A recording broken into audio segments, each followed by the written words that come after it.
آیت الکرسی تلاوت فرماتے ہیں اور دم کیا، اور دم کرنے کے بعد جب ان کی طرف پھینکتے ہیں تو سیر الاقطاب کے مصنف فرماتے ہیں کہ پھینکنا تھا جس پر ریت کا ذرہ بھی لگا وہ پتھر کا مجسم بن کے وہیں ساقط ہو گیا، اور جو بھاگے، جو جان بچا کے بھاگ سکتے تھے وہ بھاگے۔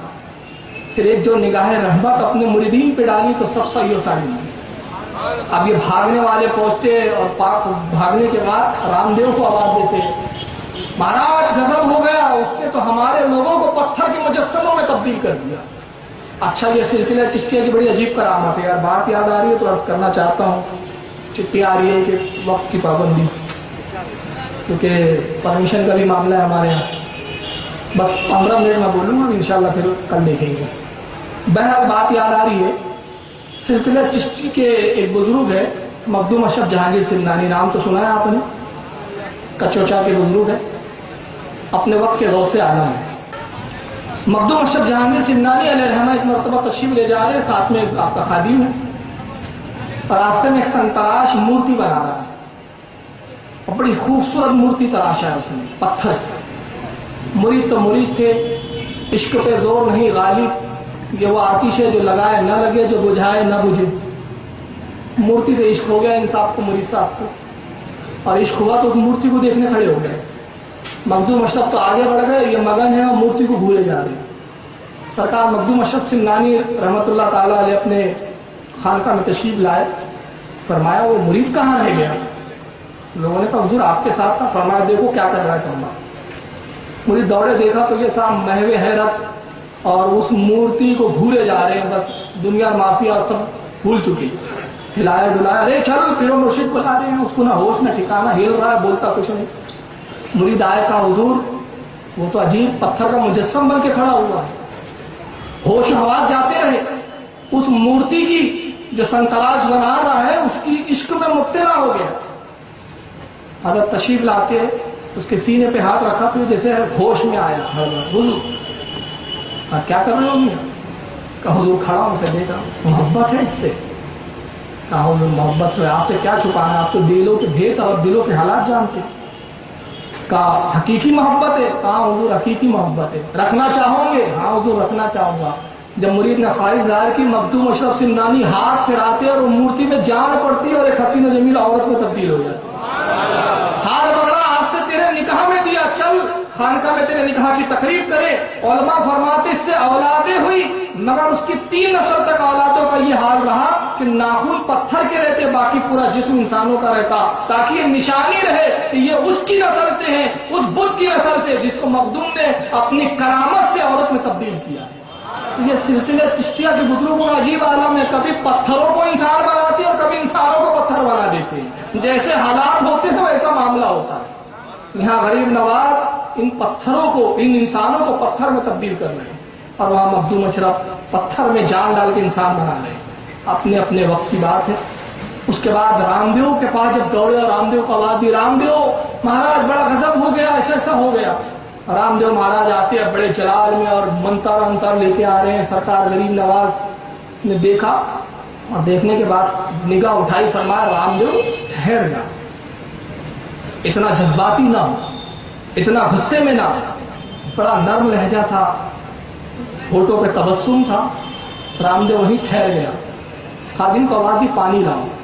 خادم نے پانی لایا، سرکار غریب نواز نے پانی پیا، اور پینے کے بعد جو پیالے میں بچ گیا رام دیو کی طرف بڑھاتے کہتے پہلے پانی پی لے، اس کے بعد پھر جو چائے کرنا۔ اس نے پانی پیا، اور جیسے ہی پانی پیا دل کی دنیا بدل چکی تھی۔ رام دیو قدموں میں گرتا ہے، حضور سب کچھ روشن ہو چکا ہے، اسلام میں داخل کر لیجیے، آپ ہی کا مذہب حق ہے۔ حضرت اس رام دیو کو اپنی خدمت میں، اپنی غلامی میں قبول فرماتے اور اس رام دیو کا نام شادی دیو رکھتے ہیں۔ یہی ہے شادی دیو۔ میں انا ساگر کا واقعہ پہلے بتا چکا، یہ شادی دیو ہے جس نے پیالے میں پانی لایا تھا۔ یہ واقعہ بعد کا ہے، لیکن چونکہ میں مختصر بتانا تھا وہ پہلے گزر چکا ہے۔ رام دیو جب داخل ہوا تو یہ بڑے گھبرایا۔ پرتھویراج چوہان تک خبر پہنچی۔ اب جادوگر جے پال جوگی کو بلاتا ہے، جے پال سب جا چکے، اب تو ہی ایک میری امیدوں کا مرکز ہے، کچھ کر۔ جے پال نے کہا فکر نہ کرو، اس کے لیے، اس فقیر کے لیے تو میرے شاگرد ہی کافی ہے۔ چنانچہ اپنے شاگردوں کی فوج کے ساتھ سرکار غریب نواز کی طرف بڑھتا ہے۔ اور ہاتھوں میں اس انداز میں فوج آتی ہے. اس کے جو شاگرد ہے جے پال جوگی کے, سب کے ہاتھوں میں اسے کی جگہ سانپ بند لگے ہوئے, ٹائٹ بالکل سانپوں کو پکڑے ہوئے. گویا تاریخ اس بات کو پھر دوہرا رہی ہے. سرکار غریب نواز کی اگر آپ سیرت دیکھیں تو ایک بار ایسے ذہن میں خیال آیا کہ یار یہ کرامتیں دکھانے کی کیا ضرورت تھی. سرکار غریب نواز کے وہ بھی واقعات ہیں کہ نگاہ اٹھا دیا تو لوگوں کے دل پلٹ گئے, پھر یہاں کچھ جگہ کرامتیں دکھائی پھر اسلام میں لایا, اس کا سبب کیا ہے؟ تو میرے ذہن میں یہ آیا کہ انبیاء کے جتنے معجزات ہیں کرامت اس کا ذل ہوتی ہے. حضرت شاہ عبداللہ محدث دہلوی رحمۃ اللہ تعالی علیہ جو اپنے وقت کے محدث ہیں, اپنی کتاب فتح الغیب جو سرکار غوث اعظم کی کتاب ہے اس کی فارسی زبان میں شرح کی, فتح الغیب میں فرماتے ہیں کہ ولایت معجزے کا ذل ہوتا ہے. ذل کہتے ہیں سائے کو, معجزہ اصل ہے اور جو ولایت ہے جو کرامت ہے اس کا سایہ ہے. اور سایہ کب ہوں گا؟ جب وجود ہوں گا. ہمارا سایہ کب ہوں گا؟ جب ہمارا وجود ہوں گا. تو جب وجودوں کا انکار ہوتا ہے, معجزہ وجود ہے, لوگوں جب معجزے پہ شکوک کرتے ہیں, ولی کرامت دکھاتے ہیں اور دکھا کے بتاتے ہیں کہ جب ہم نبی کے غلام ہو کر, انبیاء کے خادم ہو کر ہمیں یہ اللہ تعالیٰ نے قوت دی ہے تو ہمارے نبی ہے اور ہمارے انبیاء کے جو معجزے ہیں اس پر شک نہ لانا ورنہ ایمان سے خارج ہو جائے. تو یہ اولیاء کرامت اس لیے دکھاتے ہیں. چنانچہ وہ رام دیو جب اسلام لاتا ہے, سرکار نے شادی دیو نام فرمایا, جے پال جوگی کو بھیجا جاتا ہے. کثیر فوج جادوگروں کے ساتھ آتا ہے, ہاتھوں میں سانپ ہے. سرکار غریب نواز نے حصار قائم کیا. اور حصار کیا ہوتی ہے میں بتا بھی دیتا ہوں, کبھی ایسا موقع آ جائے تو آپ اس پہ عمل کیجیے گا, انشاءاللہ فائدہ ہوگا. آپ کسی ایسی جگہ چلے جائیں ویرانے میں, جنگل میں پھنس گئے, خوف ہے, ڈر ہے, ہمارے مشائخ اور صوفیہ نے ایک وظیفہ دیا ہے کہ 3 مرتبہ سورہ اخلاص قل اللہ احد پڑھ کر انگلی سے ایک دائرہ بنا لے اور اس دائرے کے بیچ میں خود قیام کرے, بیٹھ جائے تو انشاءاللہ کوئی بھی بلا مصیبت اس کی طرف نہیں آئے. تو جو دائرہ بنایا جاتا ہے اس کو ایثار قائم کرنا کہتے ہیں, ایثار بنانا کہتے ہیں. ایسا موقع ہے تو آپ ایسا کر دیا. اور یہ انبیاء کی سنت ہے. اب کن کن نبی کی سنت ہے وہ بتاؤں گا تو وقت رکھ جائے گا. غریب نواز نے بھی حصار قائم کیا. جب سانپ انہوں نے چھوڑے حصار تک آتے اور سب پھر لکڑی کے مانند ہو کے وہیں گر کے ختم ہو جاتے. سارے جادوگر جب عزیز آ گئے تو جے پال جوگی ایسا کے قریب آتا ہے اور آنے کے بعد کہتا معین الدین میرا چمتکار دیکھو, میرا جادو دیکھو, اور اگر تم میں اس کے مقابلے کی حکمت ہو تو اس کا مقابلہ, اس کے جو ہے توڑ پیدا پیش کریں گے. جے پال جوگی اٹھا, یہ بھی واقعہ آپ سن چکے ہیں. سرکار نے اپنی کھڑاؤ نکالی, کھڑاؤ نکالنے کے بعد بلند فرمائی. وہ نگاہوں سے اجل ہو گیا جے پال جوگی, اور اس کے بعد لوگوں نے منظر دیکھا کہ وہ کھڑاؤ سر پہ پڑ رہی ہے اور یہ زمین کی طرف آ رہا ہے. اور جو زمین کی طرف آتا ہے کھڑاؤ پڑتی ہے سر پہ اور یہ کہتا جاتا ہے حضور مجھے معاف کر دیجئے, مجھے معاف فرما دیجئے, میں نے جان لیا کہ یہ جادو نہیں, یہ کرامت ہے, اور جس کے پروردگار نے ایسی کرامت جس کو عطا فرمائی ہے اس کا مذہب بھی حق ہے, اس کا رب بھی حق ہے. جے پال جوگی بھی اسلام قبول کرتا ہے. سرکار غریب نواز نے اس کا نام عبداللہ رکھا. پرتھی راج چوہان کو جب خبر لگتی ہے کہ جے پال بھی اسلام میں داخل ہو گیا, اب بڑا پھل پڑایا, اور اس کے بعد وہ پیغام بھیجتا ہے کہ کل رات تک معین الدین تم میری حکومت کے حدودوں سے نکل جاؤ ورنہ پھر میں تم پہ فوج بھیجوں گا اور اس کے نقصان کے ذمہ دار تم ہوں. اب یہ جملہ جب قاصد پہنچتا ہے اور پہنچنے کے بعد اس نے یہ پیغام سنایا غریب نواز کو, تو آپ ایک جملہ فرماتے ہیں پرتھی راج چوہان کو ہم نے گرفتار کیا اور اس کو مسلمانوں کے حوالے کر دیا. اب یہ جملہ کہہ دیا. پرتھی راج دوسرے دن تیاری میں لگا, اور رات جب آتی ہے تو غزنی کا بادشاہ شہاب الدین غوری جو اس سے پہلے بھی ہندوستان پہ حملہ کر چکا تھا, پرتھی راج سے ہار کر بھاگا, اور اس تاب میں ہے کہ موقع ملے تو پرتھی راج سے میں بدلا چکا ہوں. خواب میں بشارت ہوتی ہے, غریب نواز خواب میں تشریف لاتے, شہاب الدین ہندوستان کی حکومت تیرے حوالے ہم نے کر دی, ہندوستان تجھے ہم دعوت دیتے, آپ پرتھی راج پہ حملہ کر اور اس کو گرفتار کر. شہاب الدین نے اس سے پہلے غریب نواز کو کبھی نہیں دیکھا تھا. ظاہر سی بات ہے, کہاں خراسان کہاں غزنی, فاصلہ بہت ہے. مگر جب خواب سے بیدار ہوا, اپنے وزیروں کو اور اپنے جماعت کے علماء کو بلایا, کہا کل ایک بزرگ کی زیارت ہوئی,